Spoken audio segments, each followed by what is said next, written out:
জীবন বিজ্ঞান পরীক্ষা তোমাদের রাত পোহালেই, আর হয়তো জীবন বিজ্ঞানের পরে একটা পরীক্ষা থাকবে ভৌত বিজ্ঞান। ভৌত বিজ্ঞানের দিন স্যারকে তোমরা তো অবশ্যই পাবে। অঙ্কের ভিডিও তোমরা স্যারের দেখেছো, সবাই উপকৃত হয়েছো।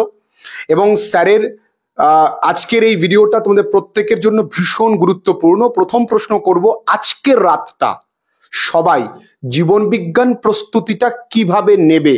প্রথম প্রশ্ন স্যার একটুখানি বলবেন। আচ্ছা দেখো, আজকের এই রাতটা কিন্তু খুবই গুরুত্বপূর্ণ, কিন্তু আমি বলবো না কিন্তু রাত জাগবে। তার কারণ 9:45 থেকে পরীক্ষা শুরু হচ্ছে। আমি অনেক রাত জেগে পড়লাম, শেষে সকালে ঘুম থেকে উঠলাম, ওই রকম করে গিয়ে পরীক্ষা হলে ঠুল মারছি, এটা কিন্তু পরীক্ষা ভালো হবে না। তো নিজের শরীরটাকে কিন্তু ঠিকঠাক রাখাটাও কিন্তু তোমার পরীক্ষারই একটা অঙ্গ বিশেষ। তো তুমি কি করবে, আজকে জীবন বিজ্ঞান এতদিন ধরে তুমি যেগুলো জিনিসগুলো পড়েছো, সেই জিনিসগুলোকে তুমি একটু নিজেকে একটা সাম আপ করে নিতে হবে। একটা A6 ফর্ম যেমন আমরা করি অফিসের ক্ষেত্রে, যে একটা সামারি রেডি করে নিতে হবে, যে আমার প্রথম চ্যাপ্টার এই চ্যাপ্টার থেকে কোন কোন কোয়েশ্চেনগুলো ইম্পর্টেন্ট সেইগুলো এক জায়গায় করি। এবার দেখো, তোমরা ABTA বলো, WBTA বলো, বা যে কোনো রকমের কিন্তু প্রশ্ন তোমরা কিন্তু পড়েছো MCQ বা শর্ট, সেগুলোকে আর একবার ঝালিয়ে নাও। 10টা স্কুল। এবার দেখো, তোমাদের মনে হতে পারে স্যার প্রশ্ন তো ঘুরিয়ে ঘুরিয়ে আসে। হ্যাঁ, অবশ্যই ঘুরিয়ে আসতে পারে। সরাসরি কোন একটা প্রশ্ন সাপোজ বললো যে কোন হরমোনকে আপদকালীন হরমোন বলা হয়, তোমরা উত্তর দিচ্ছ অ্যাড্রিনালিন, বাট পরীক্ষায় কোশ্চেনটা অন্যরকম ভাবে এসছে, যে স্কুল থেকে ছুটি হওয়ার পর কুকুরে তোমাকে তাড়া করলো, আর সেই কুকুরে তাড়া খাওয়ার পরে তোমার কোন হরমোন ক্ষরণ হচ্ছে, তার মানেই অ্যাড্রিনালিন হরমোন। প্রশ্ন তো এইভাবেই ঘোরাবে, বোঝা গেল? তো কোন প্রশ্নটা কিভাবে ঘুরিয়ে আসতে পারে আজকের দিনে তো আর সেইগুলো ভাবনা চিন্তা করতে পারবে না, বাট প্রশ্নটাকে পড়ে তো যাবে। তাহলে তুমি আশা করছি কি না, পরীক্ষার হলে গিয়ে কিছুটা অন্তত লিখতে পারবে। আর জীবন বিজ্ঞানে এত টেনশন করো না, জীবন বিজ্ঞানের কোশ্চেন খুব সোজাই হবে। আর শুধু একটা কথাই বলবো তোমাদের, যে জীবন বিজ্ঞান যারা 90 আপ পেতে চাইছো, তারা কিন্তু অবশ্যই আকার টাকে প্র্যাকটিস করতে হবে। অর্থাৎ 2 নাম্বার বাদ দিয়ে যে কোনো বড় প্রশ্ন লিখতে গিয়ে যদি দেখো যে স্বাভাবিক ক্যাকটাসের অভিযোজনগত বৈশিষ্ট্য, বা গমনে মায়াটাম পেশির ভূমিকা মাছের গমনে, বা মাছের গমনে জোড়া পাখনার ভূমিকা, এইরকম টাইপসের কোশ্চেন যদি তোমাদের আসে, তোমাদের কিন্তু কেউ বলে দেবে না যে তুমি ছবি আঁকো। তুমি লেখার পরে কিন্তু একটুখানি জায়গা হলেও কিন্তু ছবি আঁকবে।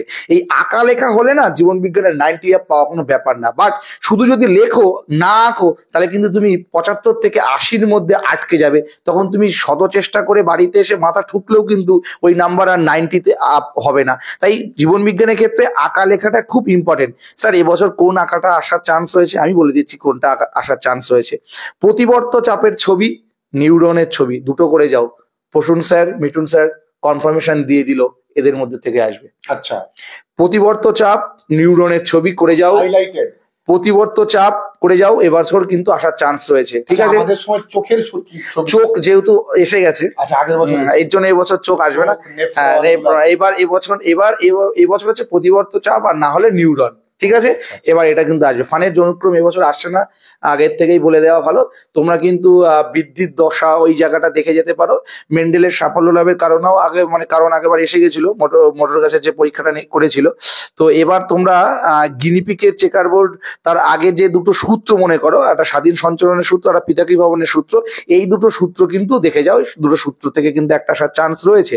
আর পেছনের দিকে যদি তোমাদেরকে বলতে হয়, তাহলে পেছনের দিকে কিন্তু আগের বছর ভালো ভালো কোশ্চেন গুলোই বলতে গেলে এসে গেছে। চোরা শিকারী কি ভূমিকা রয়েছে, বা কি করে ওরা বন্যপ্রাণী অবক্ষয়ের পথে, এইগুলো যে বাদ দিয়েই তোমাকে পড়ে যেতে হবে, এগুলো থেকে কিন্তু আসবে না বেকার, ওইগুলো কিন্তু পড়বে না। তো এবার তাহলে পড়বে কোনগুলো, তাই না? তাহলে তোমরা প্রথম চ্যাপ্টার থেকে যখন বিশেষ বিশেষ কোশ্চেন গুলো থাকে, বীজের সুপ্তদশা ভঙ্গনকারী হরমোন, ডাবের জলে কোন হরমোন পাওয়া যায়, যৌন জনন অযৌন জনন, এই টাইপসের যে যা কোশ্চেন গুলো ছিল, সেগুলো কিন্তু তোমরা একবার চোখ বুলে যেতে হবে। আর জীবন বিজ্ঞান নিয়ে মানে বেকার টেনশন কেউ করো না, ভালোভাবে পরীক্ষা। আর এই সাবজেক্টটাই নাম্বার সবাই ক্যারি করতে পারে, তাই বেশি ভয় পেও না। আর তোমাদের জীবন বিজ্ঞানের কি কি করতে হবে যদি লাস্ট একটু মনে হয়, তাহলে আমি বলবো যে ডেসক্রিপশনে আমার চ্যানেলের লিঙ্ক দেওয়া থাকবে, পিডি স্টাডি সেন্টার চ্যানেলের লিঙ্ক। সেখানে কিন্তু আমরা জীবন বিজ্ঞানের সব সাজেশন কিন্তু আমরা দিয়েছি। অর্থাৎ 1 নম্বর অধ্যায় থেকে একদম 5ম অধ্যায় পর্যন্ত কোন প্রশ্নগুলো করতে হবে তোমরা ওখানে ইন ডিটেলসে পেয়ে যাচ্ছ। একবার চোখ বুলিয়ে নাও, ব্যাস ওইগুলোই পড়ে যাও। আশা করছি ওইগুলো থেকে কমন আসবে। আর কতটা কি কমন আসলো সেটা তোমরা পরীক্ষা শেষে কিন্তু অবশ্যই জানাবে, তার কারণ পরবর্তীতে আমাদেরও কিন্তু এগুলো ফিডব্যাকের প্রয়োজন রয়েছে। তার কারণ আমাদের মাধ্যমিক আজকেই শেষ না, আরো মাধ্যমিক কিন্তু সামনে আসবে। বছর পর বছর। তো সেই জন্য কিন্তু আমাদের দরকার এগুলো, তোমাদের ফিডব্যাক কি পরিমাণে আসছে না আসে সেটা আমাদের জানা। ওকে, তো স্যার বললেন যে জীবন বিজ্ঞান পরীক্ষায় ছবি আঁকাটা খুব গুরুত্বপূর্ণ। ছবিতে যেমন ভূগোল পরীক্ষায় স্যার বলে গেছেন যে ছবিতে কালারিং করতে হয়, এই পরীক্ষায় কি কোনো কালার করবার প্রয়োজন আছে? না, এটাই কোনো কালারিং এর কোনো প্রয়োজন নেই। শুধু পয়েন্টিং করার সময় স্কেল দিয়ে সুন্দর করে দাগটা টানবে, হাত দিয়ে ওই নেলাবেলা দাগগুলো টানবে না, ওই রকম দাগ টানলে কিন্তু হয় না। সুন্দর করে একদম যখন পয়েন্ট করবে তখন কিন্তু তোমরা মানে স্কেল দিয়ে টানার চেষ্টা করবে, আর একদিকে পয়েন্ট গুলো যাতে থাকে। আর যা যা পয়েন্ট বলবে সেটাই করবে, বেশি করতে যাবে না। যেটুকু প্রয়োজন সেইটুকু, প্রয়োজনের অতিরিক্ত কিন্তু করার এখানে কোনো প্রয়োজন নেই। আর একটা কথাই বলবো, প্রশ্ন কিন্তু একটু ঘুরিয়ে গাড়িয়ে দেবে। আবারও একবার বলছি, প্রশ্নটাকে একটু বুঝে নিতে হবে, হ্যাঁ, যে কি বলতে চাইছে। যদি তুমি একবার বুঝতে পারো, আশা করছি ওই প্রশ্ন তোমার সলভ হয়ে যাবে। ঠিক আছে, তো মোটামুটি তোমরা এইগুলোই করে যাচ্ছ, দেখবে এখান থেকেই প্রশ্ন। আর আবারও বলছি, যদি কারোর সমস্যা থাকে কোন প্রশ্নগুলো করবো স্যার, অবশ্যই বলছি ডেসক্রিপশনে দেওয়া লিঙ্ক থেকে কিন্তু তোমরা ক্লিক করে সেখানে পরপর ভিডিওগুলো রয়েছে, তোমরা ভিডিওগুলো দেখে আসো। আশা করছি আগের দিনের রাত ভিডিও দেখা কোনো মতেই তোমাদের বিফলে যাবে না। আর তার কারণ সারা বছর তো তোমরা পড়েইছো, এখন শেষ মুহূর্তে এগুলো দেখেই যাবে। সব তো দেখে যেতে পারবে না, টাইমও নেই এত। ঠিক আছে, তো স্যারকে ধন্যবাদ। স্যার এত পরিশ্রম করে তোমাদের জন্য সায়েন্সের সম্যক ভিডিও তৈরি করে দিচ্ছে, টেস্ট পরীক্ষার আগে, ফাইনাল পরীক্ষার আগে। এখন রাত্রি প্রায় 10:30। তো তোমাদের জন্য পরিশ্রম করছে, কারণ আমাদের মনে হয় যে তোমাদেরকে এখন সামনে বসিয়ে পড়াতে পারলে ভালো হতো, কারণ টেনশনটা আমাদের বেশি। তো তোমাদের পরীক্ষা ভালো হোক, আমাদের দুজনের তরফ থেকে তোমাদের জন্য অনেক শুভকামনা। যে যে জায়গাগুলো বললো সেগুলো মাথায় রেখো। আর জীবন বিজ্ঞান পরীক্ষার ক্ষেত্রে আমি ওদেরকে এইটাই মানে বলবো, শেষবার যেটা স্যার বললেন, যে ছবিটা ঠিকঠাক, পয়েন্ট আউটটা ঠিকঠাক, আর পাস করা নেই ওই সাবজেক্টটা ভাবনার কিছু নেই। শেষ রাত্রে টেক্সট বইটা একটুখানি তো অবশ্যই দেখবে। অবশ্যই টেক্সট বই না দেখলে, যেহেতু সহায়িকা বই যদি কতজন ইউজ করে জানি না, তো টেক্সট বইটা অবশ্যই ইউজ করবে। টেক্সট বইতে মোটামুটি প্রত্যেকটা চ্যাপ্টার একটু টাচ দিয়ে যাবে। ঠিক আছে, একদম 5টা চ্যাপ্টার টাচ দেবে। আর আবারও তো বলে দিচ্ছি, টাচ দিয়ে কোন প্রশ্নগুলো দেখবে সেই প্রশ্নগুলো তো অলরেডি আমি বলেছি আমার চ্যানেলে রয়েছে, সেগুলো দেখে যাবে। তার কারণ সব তো সারা বছর পড়লে, এই মুহূর্তে এখন এই কটাই পড়ে যাও, দেখা যাক কি হয়। আর সব তো পড়াই রয়েছে, আর এত তো দেখে যেতেও পারবে না। তো মোটামুটি এইগুলোই দেখে যাও, আশা করছি এখান থেকেই প্রশ্ন চলে আসবে।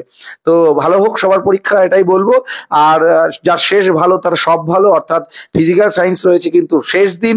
আর শেষ দিন পর্যন্ত বলেছিলাম আমরা দুজন লড়েই যাব, তো লড়েই গেলাম। তো আমাদের সাথে আরো অনেক মাস্টারমশাইরা তোমাদেরকে সাহায্য করেছে, সবাই তোমাদের জন্য কিন্তু খেটেছে। তো মোটামুটি ভালো হোক বা খারাপ হোক, যেটাই হবে সেটা আমাদের হবে। আর যেটা হয়নি এখনো, সেটা হওয়ানোর দায়িত্ব আমাদের। তাই তোমাদের একটা কথাই বলবো, লড়ে যাও শেষ রক্তবিন্দু পর্যন্ত। আশা করছি ভালো কিছু তোমাদের জন্য অবশ্যই সামনে অপেক্ষা করছে। খুব ভালো থেকো সবাই। আজকে ভিডিওটা এই পর্যন্তই। খুব ভালো থেকো সবাই।